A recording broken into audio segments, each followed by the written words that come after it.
The campus of the Museum of the Southwest is spotted with sculptures. Since the museum's start back in the 1960s, they've added a longhorn, dogs, a bird, even an adorably chubby bear. The Museum of the Southwest approached me. And now, there's a sculpture that signifies the dusty region we call home. Wanted me to make a sculpture that was didactic, so it's teaching, and not only teaching about the creatures that live here specifically in West Texas, but also how they live, where they live, and the fact that they live underground. And as we all know, living out in West Texas, what's important is what's underground. That's when they called local artist Katherine Taylor, aka KT. And that's when the Prairie Dog statue was born.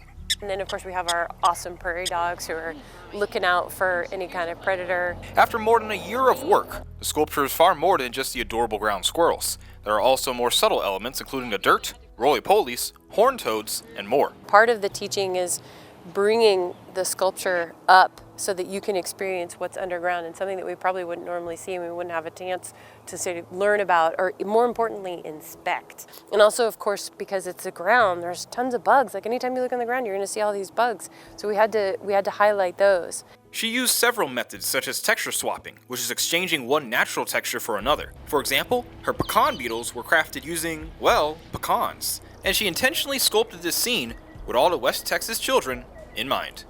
And he also wanted me to have the aspect of mirth, which is the funness, the silliness, the happiness, the playfulness, and that's so we can have a relatability, and certainly because it's right here next to the Children's Museum, we want to make sure that particularly the kids can really enjoy and appreciate the sculpture while having a learning experience. I wanted them to have that excitement, that zeal. You know how kids they get all like hee and excited and running around, and I wanted to convey that. Because she was once one of those wide-eyed West Texas children.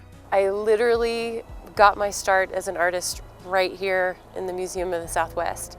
So I was really lucky enough, privileged enough to be able to take classes here as a little kid. But at the time I didn't know that it would ultimately lead me to what I'm doing, but it certainly was the beginning of my creative adventures. I can't tell you, this is a real full circle moment for me to be able to have thought that I started here and then can really end here, and in lots of ways have something that's going to be here permanently to continue to give back to the creativity that started me, and now I can look to the future generations to do the same. So it's a very moving and profound moment for me at this point. And when the time came to present her sculpture, there was a special guest in attendance.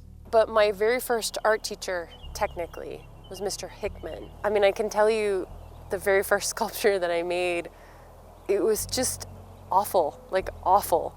And Mr. Hickman was so kind and so gracious. And now as an adult looking back on it, I can understand. Of course, I didn't know anything. I was young, I was just getting started. Of course it's going to be terrible. You don't know what you're doing. He was so kind to be so gracious and say, okay, well, did you think about this? And are you thinking about this? And I think that really helped me to not be afraid, to be more bold and to be more, it's like you have that little nest, and from that nest you can go and do anything. In Midland, I'm Marcus Risen, News West 9.